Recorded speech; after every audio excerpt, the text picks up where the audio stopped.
ফাঁসি হতে পারে শেখ হাসিনার। লোক চোখের আড়ালে তিনি ছিলেন একজন ভয়ঙ্কর মাফিয়া। অক্টোবরে হাসিনা সহ ১৪৩ জনের বিরুদ্ধে গণহত্যা ও মানবতা বিরোধী অভিযোগে গ্রেফতারি পরোয়ানা জারি করে বাংলাদেশের আন্তর্জাতিক অপরাধ ট্রাইব্যুনাল। ১৮ নভেম্বরের মধ্যে হাসিনাকে গ্রেফতার করে ট্রাইব্যুনালে পেশ করার নির্দেশ দেওয়া হয়। ২০১০ সালে এই ট্রাইব্যুনাল তৈরি করে হাসিনা সরকারই। সেই ট্রাইব্যুনালেই এবার বিচার মুজিব কন্যার। নরেন্দ্র মোদী বাংলাদেশের সাথে যে খেলা খেলতে নেমেছে সেই খেলার champion doctor Mohammad Yunus. Doctor Mohammad ইউনূসের নতুন এক কৌশলে ঘুম হারাম হয়ে গিয়েছে পশ্চিমবাংলার মিডিয়ার। ডক্টর মোহাম্মদ ইউনূস ভারতের স্বপ্নকে ধূলিসাৎ করে দিল একটিমাত্র নোটিশ জারি করে। রেড নোটিশ জারির মাধ্যমে বাংলাদেশ এবার ভারতের উপর চড়ে বসেছে। ফলে বাংলাদেশের কাছে ভারত এখন শেখ হাসিনাকে ফিরিয়ে দিতে বাধ্য। হাসিনা মাস্ট গো, এটা আমার মত। আমি প্রশাসন চালিয়ে এসেছি এবং আমি জানি কাকে রিস্ক, কাকে লায়াবিলিটি আর কোনটা asset. Hasina must go. Sheikh হাসিনাকে তো দেশে ফিরে আসতেই হবে এবং দেশে ফিরে এসে বিচারের মুখোমুখি হতেই হবে। কারণ শেখ হাসিনার বিরুদ্ধে একদিকে যেরকমভাবে বাংলাদেশের নির্যাতিত নিপীড়িত মানুষ ক্ষেপে রয়েছে, ঠিক তেমনইভাবে শেখ হাসিনা নতুন করে কর্মসূচির ডাক দিয়ে অন্তর্বর্তীকালীন সরকারকেও, বিশেষ করে ডক্টর ইউনূসকেও খেপিয়ে তুলেছেন। যার কারণেই কিন্তু ডক্টর ইউনূস তিনি ভারতের সাথে বন্দি বিনিময় চুক্তি থাকা সত্ত্বেও আরও কঠোর সিদ্ধান্ত অর্থাৎ ইন্টারপোলের মাধ্যমে শেখ হাসিনাকে দেশে ফিরিয়ে এনে বিচারের মুখোমুখি করার সিদ্ধান্ত নিয়েছেন। যে কারণেই কিন্তু ভারত বাংলাদেশে শেখ হাসিনাকে আসামি হিসাবেই ফিরিয়ে দিতে বাধ্য। আর আপনারা জানেন যে ইতিমধ্যেই শেখ হাসিনার বিরুদ্ধে গণহত্যা, গুম, খুন সহ মানবাধিকার লঙ্ঘনের শতাধিক মামলা রয়েছে এবং সেই সমস্ত মামলার সর্বোচ্চ শাস্তি হচ্ছে মৃত্যুদণ্ড, ফাঁসির রায়। সুতরাং শেখ হাসিনা মহা বিপদের মুখে পড়ে গিয়েছে। এমনকি বর্তমানে সে ভারতেও কুণ্ঠাসা অবস্থায় মহা বিপদের মুখে রয়েছে। দর্শক, এ বিষয়ের কিছু অংশ ভিডিওর শুরুতে শিরোনামে আপনারা দেখে এসেছেন, বিস্তারিত দেখবেন পুরো ভিডিও জুড়ে। এ বিষয়গুলো দেখার পূর্বে আপনাদের একটা অনুরোধ করব, যারা আমাদের চ্যানেলে নতুন আসছেন চ্যানেলটি সাবস্ক্রাইব করে অল ক্লিক করে বেল আইকনটি চালু করে দিবেন।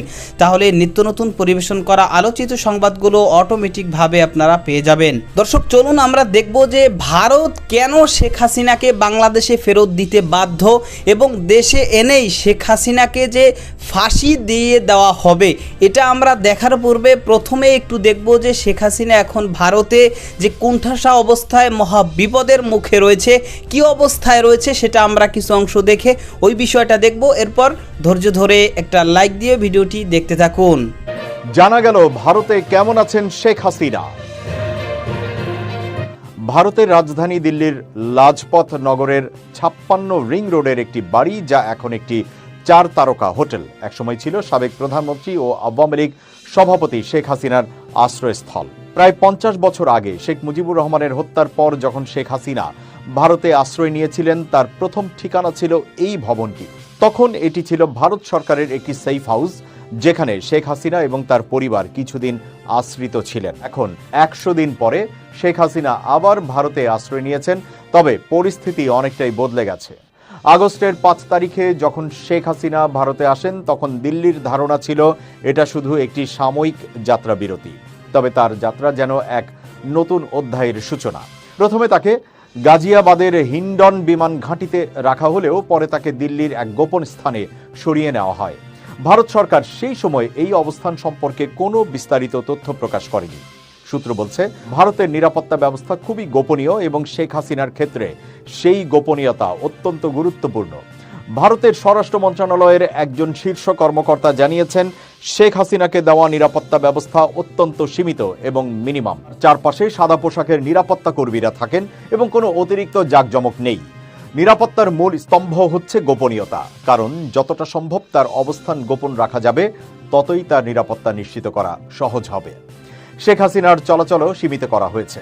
তাকে এক স্থান থেকে অন্য স্থানে নেওয়ার ক্ষেত্রে যতটা সম্ভব কম প্রচেষ্টা করা হচ্ছে। যদিও তার কিছু ব্যক্তিগত যোগাযোগ অব্যাহত রয়েছে, তবে বড় ধরনের জনসম্মুখে তার উপস্থিতি পরিহার করা হচ্ছে। তার রাজনৈতিক কর্মকাণ্ডও সীমিত রাখা হয়েছে। ভারত সরকার তাকে কোনো প্রকাশ্য রাজনৈতিক বিবৃতি না দেওয়ার জন্য অনুরোধ করেছে। তবে ভারতে থাকার সময় শেখ হাসিনার বেশ কিছু পুরনো পরিচিত জনের সাথে তার যোগাযোগ অব্যাহত রয়েছে। এর মধ্যে ভারতের প্রয়াত রাষ্ট্রপতি প্রণব মুখার্জির কন্যা শর্মিষ্ঠা মুখার্জি অন্যতম। শর্মিষ্ঠা নিজে টুইট করে শেখ হাসিনাকে তার সমর্থন জানিয়েছেন, যা তার এবং হাসিনার মধ্যে দীর্ঘদিনের বন্ধুত্বের পরিচায়ক। এছাড়া শেখ হাসিনার নিজের দলের নেতাকর্মীদের সঙ্গে কথাবার্তা চললেও দিল্লির সঙ্গে যোগাযোগ স্থাপনকারী কাউকেই তার সঙ্গে দেখা করার সুযোগ দেওয়া হয়নি। তবে শেখ হাসিনার মেয়ে সাইমা ওয়াজেদ বা ছেলে সজীব ওয়াজেদের সঙ্গে নিয়মিত যোগাযোগ হচ্ছে। যেই খুনি গোষ্ঠী আপনার জুলাই অগাস্ট মাসে গণহত্যা চালিয়েছে, যারা পালিয়ে আছে তাদেরকে ধরার জন্য আমরা ইন্টারপোলের মাধ্যমে রেড নোটিশ জারি করতে যাচ্ছি। এটা খুব দ্রুত হবে। আমরা তারা যেখানেই থাকুক না কেন আমরা তাদেরকে গ্রেফতার করে বাংলাদেশে নিয়ে আসার জন্য সর্বোচ্চ পদক্ষেপ, সর্বোচ্চ আন্তরিকতা নিয়ে কাজ করব। নাম নিলেন না, কিন্তু ইঙ্গিত স্পষ্ট। বাংলাদেশ ছেড়ে পালানো প্রাক্তন প্রধানমন্ত্রীকে ফেরাতে তৎপর অন্তর্বর্তী সরকার। এই মুহূর্তে ভারতে তার আইনি স্ট্যাটাস কি? তিনি কি রাজনৈতিক শরণার্থী? ৭৫-এ যে অবস্থায় তিনি এসেছিলেন, উনি ছিলেন ভিকটিম। এবার উনি সত্যি কথা বলতে পালিয়ে এসছে। বাংলাদেশে একটা গণ অভ্যুত্থান হয়েছে, তারই বিরুদ্ধে হয়েছে, এবং আন্তর্জাতিক মিডিয়াতেও এ ব্যাপারে অনেক রকমের খবর আছে। অনেক দিন ধরে খবরগুলো আছে। আমি জানি না ভারত কেন এটা নিয়ে এত অবহেলা করছিল, যে তিনি অনেক রকমের অন্যায় ঘটনার সাথে জড়িয়ে আছেন। We have said from this place that she is former prime minister, so that is where it stands. Bharat কিরকম একটা গোসা ঘরে চলে গেছে, তারা মনে করছে যে আমেরিকা এই অভ্যুত্থান ঘটিয়েছে, একটা প্রো আমেরিকাপন্থী একটি শাসন তারা বসিয়েছে এবং ভারতকে তারা দাবার চালে হারিয়ে দিয়েছে। এখন আমাদের কাছে এত বড় একটা দেশ, একমাত্র বন্ধু ছিল, সেখানকার মানুষকে যদি এরমভাবে তাদেরকে অবহেলা করা হয়, তাদেরকে রাগানো হয়, সেটা কিন্তু ভারতের রাজনীতি, ভারতের অর্থনীতি, ভারতের কূটনীতির পক্ষে একেবারেই ভালো নয়। হাসিনা মাস্ট গো, এটা আমার মত। আমি প্রশাসন চালিয়ে এসেছি এবং আমি জানি কাকে রিস্ক, কাকে লায়াবিলিটি আর কোনটা asset. Hasina must go. Narendra Modi বাংলাদেশের সাথে যে খেলা খেলতে নেমেছে, সেই খেলার চ্যাম্পিয়ন ডক্টর মোহাম্মদ ইউনূস। বাংলাদেশের ছাত্র জনতার গণ অভ্যুত্থানের পর ডক্টর মোহাম্মদ ইউনূস রাষ্ট্র ক্ষমতায়, তাকে মেনে নেয়নি ভারত। এটা তাদের আচরণেই পরিষ্কার। ডক্টর মোহাম্মদ ইউনূসের নতুন এক কৌশলে ঘুম হারাম হয়ে গিয়েছে পশ্চিমবাংলার মিডিয়ার। শেখ হাসিনাকে আবারও বাংলাদেশের রাষ্ট্র ক্ষমতায় বসানোর যে ষড়যন্ত্রের রচনা করে উঠছিল ভারত, এবার ডক্টর মোহাম্মদ ইউনূস ভারতের সেই ষড়যন্ত্রকে রুখে দিয়েছেন। ভারত ভেবেছিল তারা বাংলাদেশের ছাত্র জনতার সরকারের বিরুদ্ধে ষড়যন্ত্র করবে, আর ডক্টর মোহাম্মদ ইউনূস তা চেয়ে চেয়ে দেখবেন। ভারত চায় শেখ হাসিনা আবারও বাংলাদেশের উপর চেপে বসুক। শেখ হাসিনা থাকলেই কেবলমাত্র ভারতের স্বার্থ সুরক্ষিত হবে, এমনটাই ধারণা তাদের। শেখ হাসিনা থাকলে বাংলাদেশকে লুটেপুটে খেতে তাদের সুবিধা হয়, আর তাই শেখ হাসিনাকে বাংলাদেশে ফেরাতে বিভিন্ন মিশন চালাচ্ছে মোদী ভেবেছিল ডক্টর মোহাম্মদ ইউনূস কাঁচা খেলোয়াড়। ডক্টর মোহাম্মদ ইউনূস ভারতের স্বপ্নকে ধূলিসাৎ করে দিল একটিমাত্র নোটিশ জারি করে। রেড নোটিশ জারির মাধ্যমে বাংলাদেশ এবার ভারতের উপর চড়ে বসেছে। ফলে বাংলাদেশের কাছে ভারত এখন শেখ হাসিনাকে ফিরিয়ে দিতে বাধ্য। বাংলাদেশের জেলে বন্দী আছে ভারতের অনেক জঙ্গি। শেখ হাসিনাকে ফিরিয়ে না দেওয়ার জবাবে যদি বাংলাদেশ তাদের ছেড়ে দেয়, তাহলে উত্তর পূর্বের রাজ্যগুলোতে গৃহযুদ্ধ লেগে যাবে। ভারত তখন বাংলাদেশ সরকারের বিরুদ্ধে কোনো অ্যাকশনও নিতে পারবে না, কারণ শেখ হাসিনাকে ফিরিয়ে না দিয়ে চুক্তি ভঙ্গ করেছে ভারত। বাংলাদেশের এমন সিদ্ধান্ত দেখে গলা শুকিয়ে গিয়েছে পশ্চিমবাংলার মিডিয়ার। ফাঁসি হতে পারে শেখ হাসিনার। স্বৈরাচারী একজন শাসক শেখ হাসিনা। এ যাবৎকালে কত মানুষ তার নির্দেশে হত্যা করা হয়েছে তা গুণে শেষ করা যাবে না। কত মানুষ খুন, গুম, নির্যাতন করেছে তার হিসাব হয়তো সে নিজেও জানে না। লোক চোখের আড়ালে তিনি ছিলেন একজন ভয়ঙ্কর মাফিয়া। কেউ হাসিনার বিরুদ্ধে আওয়াজ তুললে তার পরিণতি হতো ভয়ঙ্কর। দর্শক, আপনারা জানেন যে বাংলাদেশের সাথে ভারতের সাথে দ্বিপাক্ষিক একটা চুক্তি রয়েছে।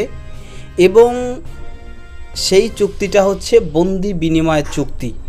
অর্থাৎ বাংলাদেশে যদি কোনো ভারতের অপরাধী আসে অথবা ভারতে যদি বাংলাদেশি কোনো অপরাধী যায়, তাহলে সেই ক্ষেত্রে তাদেরকে ফেরত দিতে বাধ্য যদি সেই দেশ থেকে সেই আসামিকে চাওয়া হয়। তো এই যে বন্দি বিনিময় চুক্তি, সেই বন্দি বিনিময় চুক্তির মাধ্যমেই কিন্তু শেখ হাসিনাকে অন্তর্বর্তীকালীন সরকার তারা চাইতে পারত বিচারের মুখোমুখি করার জন্য, কিন্তু সেটা তারা করেননি। তারা যে এটা করেননি এর কয়েকটা কারণ। একটা কারণ হচ্ছে যে এই যে নিয়মটা বা এই যে প্রসেসটা, এটায় বেশ কিছু সময় লাগবে এক। দ্বিতীয় যে কারণটা, যে তাহলে কেমন যেন ভারতের কাছে আমরা নতজানু হয়ে ভারতের কাছে মাথা নত করলাম, যে তাদের কাছে আবেদন করলাম, তারপরে তারা সেটা কি করবে বিবেচনা, বিভিন্ন আইনি প্রক্রিয়া রয়েছে।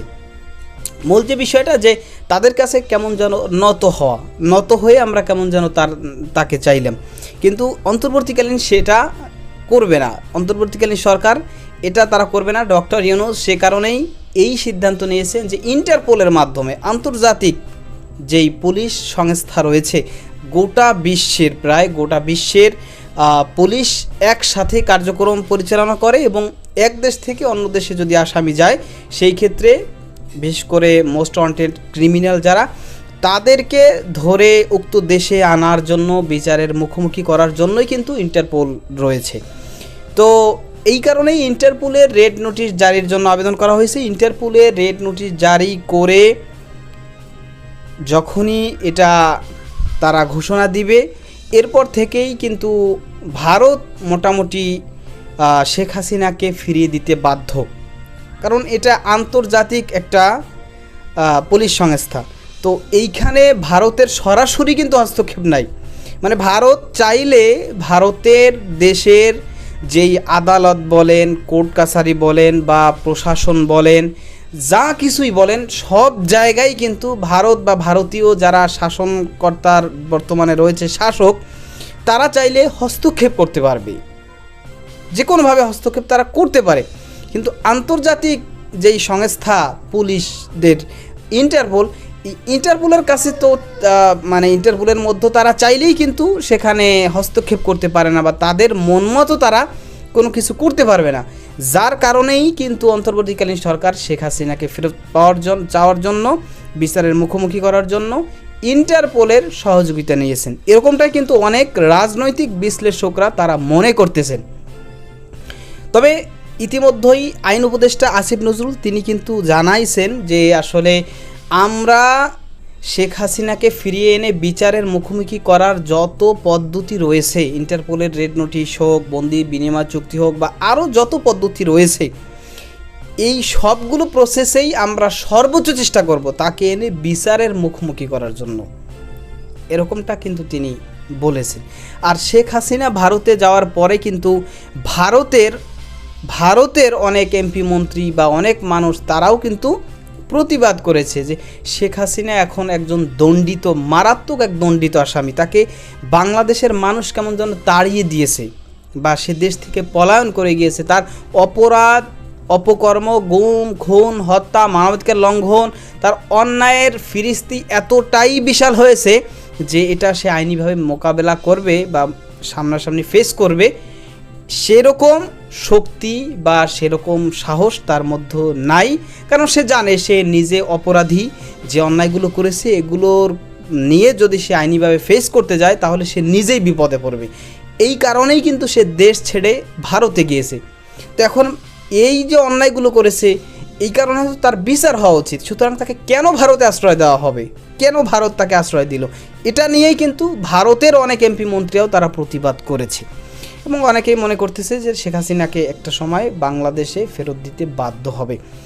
তো যাই হোক, যেটা হবে সেটা আমরা যখন দেখতে পাবো, যখন বাস্তবতা সামনে আসবে, তখনই আমরা বিষয়টা জানতে পারবো, বুঝতে পারবো। তো আজকে যে বিষয়গুলো আপনারা দেখলেন সম্পর্কে আপনাদের মতামত কি সেটা কমেন্ট সেকশনে জানাবেন। ভালো থাকবেন, সুস্থ থাকবেন, দেখা হবে নতুন কোনো ভিডিওতে, কথা হবে নতুন কোনো বিষয়। আজকে পর্যন্তই, আসসালামু আলাইকুম ওয়া রাহমাতুল্লাহ।